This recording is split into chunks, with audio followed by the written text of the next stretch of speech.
All right, guys, let me give you my first impressions of Matt Reeves' The Batman. Just got home, just got done seeing it. And let me just get something straight right off the bat, okay? Because I know this is one of those things where it's going to hang over every review. And I want to say that I am still waiting for my solo Batfleck movie. All right, I really would like to see that. I don't need people coming into the comment section telling me, dude, it's never going to happen. You need to let it go. I'm just saying, all right, I still feel like the definitive Batman, especially at that stage in his life, because that's the difference here. We're talking about Batman at two very different stages of his life. And I'm very much fascinated by a more seasoned, experienced, bruised and damaged Batman, okay? Not necessarily Bruce Wayne. We all know that Bruce Wayne is damaged, but Batman, after all that he's done and after all that he's been through, losing Robin, things like that. So I would still be waiting for that. However, what we're talking about here is The Batman, okay, which actually takes place about 2 years into Batman on his crusade, all right? So let's get into this, guys. This is The Gospel According to Mark with a C. He is I, and I am he. Just taking some time to tell you exactly what's on my mind. Thank you for joining me once again, my friends. And yes, The Batman by Matt Reeves, okay? I will say right up front, because to me, the bottom line is always, was I entertained? Yes, I was. I was entertained watching this movie. It was bold, it was different, and it was ambitious. So on the strength of that, I have to give it respect because it was that. It was ambitious. It took some chances and it made some decisions that you've never seen them make with Batman before. And you've heard people talk about how they have spotlighted the fact that Batman does function as a detective. You get to see him doing a lot of detective work in here, which actually it feels good. You know, it feels good. We all know that Batman kicks ass, but to see him using his detective skills and working a little bit uneasily, but working with the police, that was good. That was good. And I will say, what else I think people want to know. Robert Pattinson does a pretty decent job. You know, I had some concerns going in that he was looking a little bit too brooding for me in the trailers, and I'm feeling like Bruce Wayne is not supposed to be that. He's supposed to be like wearing the mask of a billionaire, carefree playboy.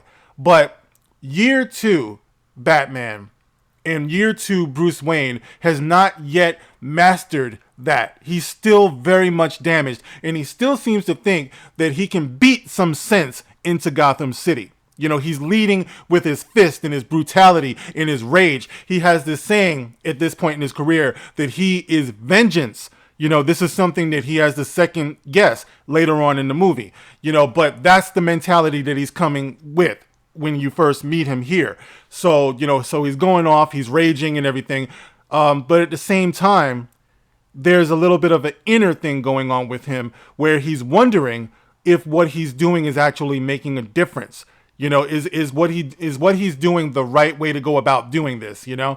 So there's that there's that dynamic, which I do find to be fascinating. Okay, he's surrounded by Commissioner Gordon, who is played by Jeffrey Wright, and Jeffrey Wright is just one of those actors, man. It's like, even though he's been so-called race swapped, I can totally believe that he would have been the right choice for this role. Like, he just doesn't feel like he was shoehorned in there to make some virtue signaling points.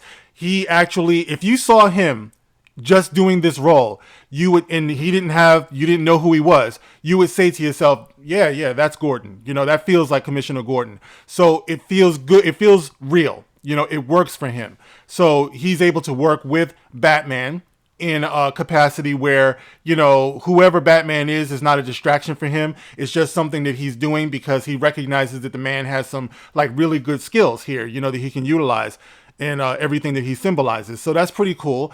Let me see. You got Zoe Kravitz as Catwoman. I've heard some people say that this movie could be up for some awards.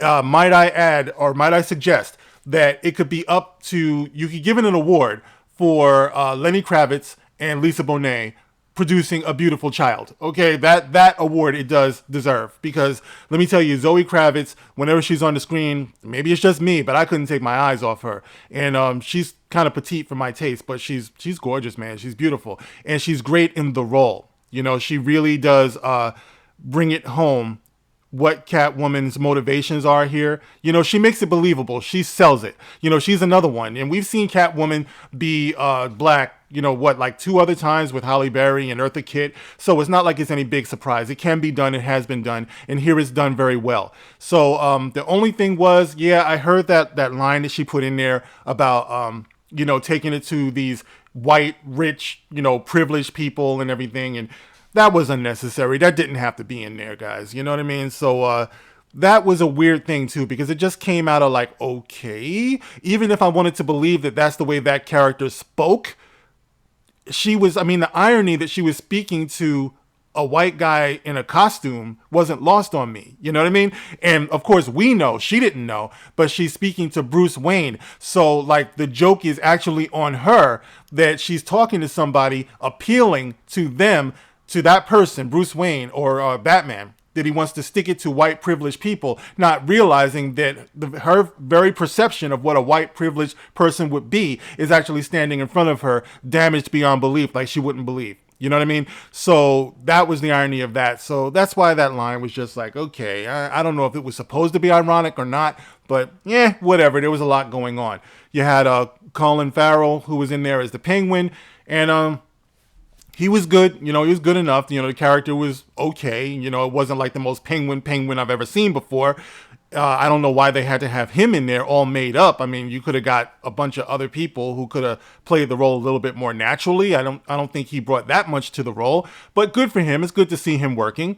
All right. So John Turturro, he was in there playing who he was playing. I don't want to give too much on that, because I guess there's a twist there. But and of course, the Riddler, and we've all seen in the trailers that he's a very different take on the Riddler. As a matter of fact, this movie, and I'm sure you've heard it before, has more of a Seven type of feel. It's got a more of a Silence of the Lambs kind of thing. There's a cat and mouse thing going on with a serial killer, who has a greater purpose, or so he feels in his mind, to be doing the things that he's doing. So you got that going on. There's a lot there. So, but it's executed very well. If there's only one problem that I have with this movie, it's just too damn long. And my days of being a kid and having nothing better to do than sit in a movie for maybe a little over 3 hours and be immersed in the world, unfortunately, is over. You know what I mean? So my thing is, after a while, I start looking at all the things they could have trimmed off of this movie. And I'd say they probably could have trimmed a good maybe 20, 30 minutes off of this movie, and it wouldn't have suffered for it. But, once again, you're dealing with a filmmaker's vision, and the story was told, and it was told very nicely. The mood was very nice. It was dark the way it should be, but it wasn't as dark as I thought it was going to be, because after all, Batman has this thing going on where he's learning where the line is. You know what I mean? So you can't have him be that dark where he's crossing lines and stuff like that. This Batman has decided that killing is not the way. And I do applaud that. I do. He's trying to find something that's a little bit more hopeful, to balance out the fear that's in his persona. So that was cool. Like I said, the score was great. The music was great. A lot of the pacing, was great. The action sequences were really good, especially the car chase.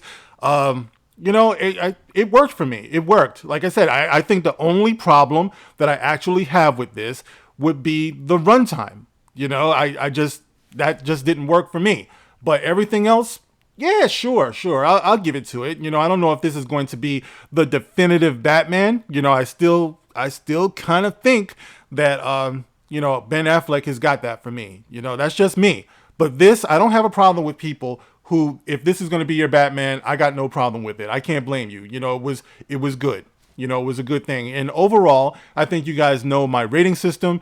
It's flushes. Okay. So if I give something 0 flushes, it means that there was no shit involved. It was good. It was a classic. If I give something 4 flushes, that means that it was full of shit. It needs to be flushed. If I give it 4 flushes and a plunger, that means it's beyond redemption. It has no redeeming qualities whatsoever, and it just needs to get up out of here. So for Matt Reeves, the Batman, I will give it 1 flush.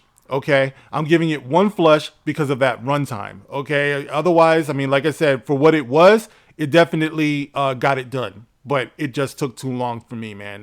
Like I said, for some people, that's not an issue. But for me, yeah, I'm giving it a flush for that. So, guys, if you've seen it, you can get in the comment section and let me know how you felt about Matt Reeves, the Batman. Do you want to see more of this universe, by the way? And Do you want to see certain characters? You know, do you see some potential here? Do you want to see more of Robert Pattinson's Batman? What do you think? Get in the comment section and let me know. As always, you can like, you can share, you can subscribe, and catch me on Twitter, Rumble, Odyssey. I'm out there, guys. Thank you for listening. I'll catch you on the next one. This is The Gospel According to Mark with a C. Rock on.